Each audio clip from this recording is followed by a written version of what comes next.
Kendal. We're here to do a spa repair today. Hi, my name is Rafael. We're from Rafken Spa Repair.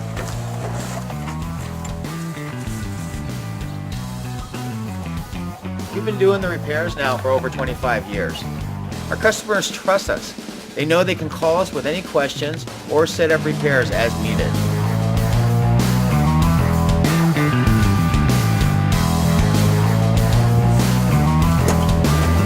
Coming back to the truck to get a part for the repair today so the customer could be in the spa tonight once I have it repaired.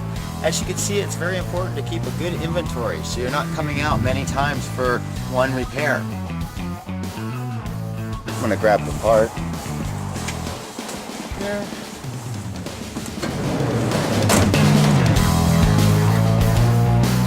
Just getting ready to finish up the spa repair, so I'm going to go inside the control box and check your amps so the spa is performing properly.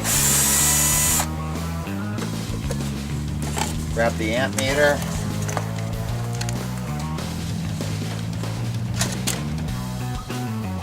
Spa will be turning on a low speed first, then the pressure switch will engage.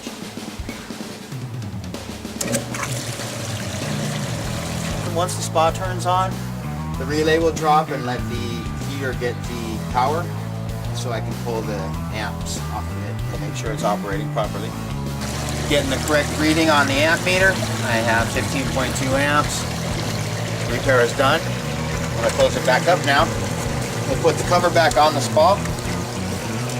The spa will be ready in about 5 to 7 hours from now. Well, nothing else will need to be done other than you maintaining the chemicals and cleaning the filter.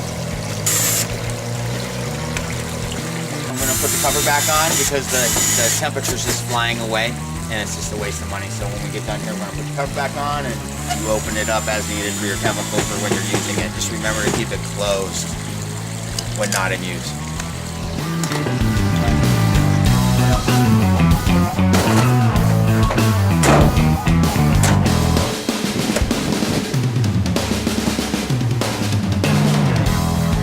Don't forget to call us if you have any questions or need any help with the spa. We're there for you. Have a great day.